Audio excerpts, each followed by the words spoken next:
So recent గా తెలంగాణలో యావత్ తెలంగాణ రాష్ట్రంలో అయిన ఇన్సిడెంట్ దేశవ్యాప్తంగా ఒక చర్చగా మారింది. అదే బండి భగీరథ్ సంబంధించిన పోక్సో కేసు. సో దానిపైన మీ స్టాండ్ ఏముండింది అంటే అతను చేయడం తప్పు అని చెప్పి కొంతమంది మాట్లాడితే అతను చేసిన దాంట్లో తప్పేముంది, అమ్మాయి కూడా వెళ్ళింది కదా అని ఈ విధంగా కొంత సపోర్ట్ చేస్తూ మాట్లాడు. అండ్ అలాగే రాష్ట్రంలో రాష్ట్ర ప్రభుత్వం కొంచెం ముందు వెనుక అయినా సరే సోషల్ మీడియాలో ఉన్న ప్రజల నుంచి వచ్చిన వ్యతిరేక సందర్భంగా అరెస్ట్ చేసిన పరిస్థితి ఇప్పుడు పోక్సో యాక్ట్ తన పైన ఉంది. సో ఏం చెప్తారు మీ స్టాండ్ అంటే బండి సంజయ్ గారికి భగీరథకి సపోర్ట్ గా వీడియోలు మాట్లాడుతున్న కొంతమంది మిత్రులకి నేను అడిగే ప్రశ్న, అమ్మాయి మైనరా అమ్మాయి మేజర్ అని మనకు వద్దు, మేజర్ అయితే రేప్ చేస్తావా నా ప్రశ్న. దిశ యాక్ట్ అమ్మాయి మేజర్ 26 years.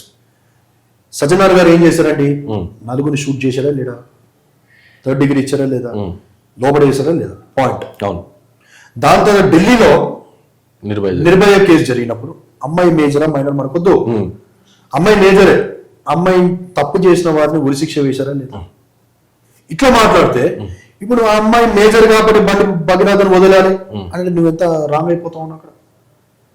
ఆ అమ్మాయి ఇష్టపూర్వకంగా వెళ్తే అది వేరే కథగా వస్తుంది. ఆ అమ్మాయికి ఇష్టపూర్వకంగా లేదు కాబట్టి నువ్వు తాగిచ్చి బలవంతం పెట్టి అమ్మాయిని నువ్వు పాడు చేసావు కాబట్టి ఖచ్చితంగా మైనర్ కాబట్టి పోక్సో కేసు అనేది ఉంటుంది. ఒకటి, క్రిమినల్ని నువ్వు కాపాడడానికి రక్షించడానికి నువ్వు చేసిన ప్రయత్నం ఏదైతే ఉందో బండి సంజయ్ గారు, అది ముమ్మాటికి 100% తప్పని చెప్పంటారు.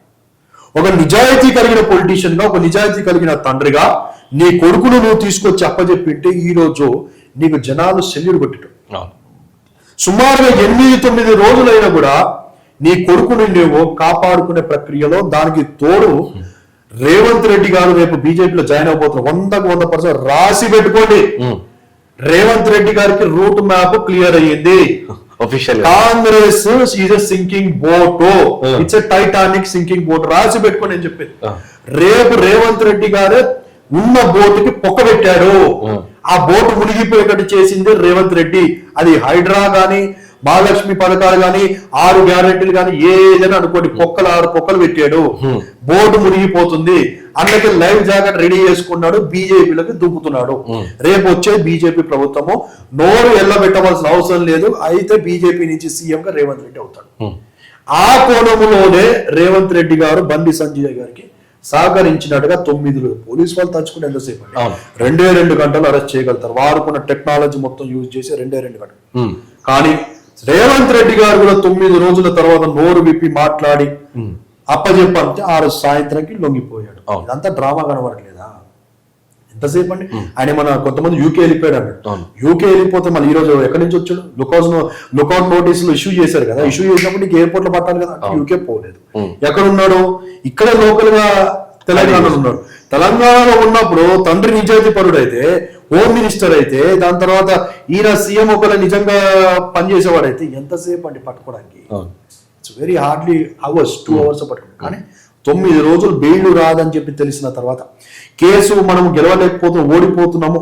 దాంతో డిజిటల్ మీలాంటి న్యాయమైన జర్నలిస్టులు పోరాటం చేస్తా ఉన్నారు, ప్రజా వ్యతిరేకత స్టార్ట్ అవుతుంది అన్నప్పుడు ఏదో డ్రామా కోసం తీసుకొచ్చి అరెస్ట్ చేసినట్టుగా మళ్ళీ అన్న మొగం చూపించకుండా అరెస్ట్ చేసింది బండి భగీరథ లేకపోతే ఇంకెవరైనా పంపించారా? గవర్నమెంట్ మీద అండి మాకు అనుమానం. నేను చూపెట్టు, జైల్లోకి వీడియో చూపెట్టు, లేకపోతే మార్క్స్ తీసుకుని చూపెట్టు. ఒకళ్ళు అరెస్ట్ చేసిన ఈరోజు విఐపీ ట్రీట్మెంట్ జరగట్లేదా? లోపల ఏసీలు పెట్టి పైసలు ఉన్నోనికి లోపల ఏమైనా చేస్తే అది అందరికీ తెలుసు. విఐపీ ట్రీట్మెంట్ కూడా జరుగుతుందని చెప్పి చాలా మంది మాట్లాడుతూ ఉన్నారు.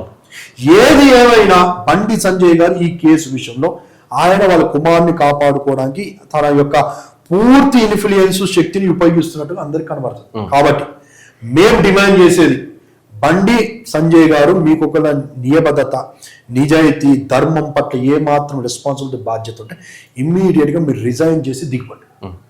మీరు చేసింది నిజమే, నిజాయితీగా చేశారని చెప్పంటే ప్రజలే వచ్చే ఎలక్షన్ లో మీరు ఖచ్చితంగా ఎన్నుకుంటారు. This is the demand. Thank you so much for your time. So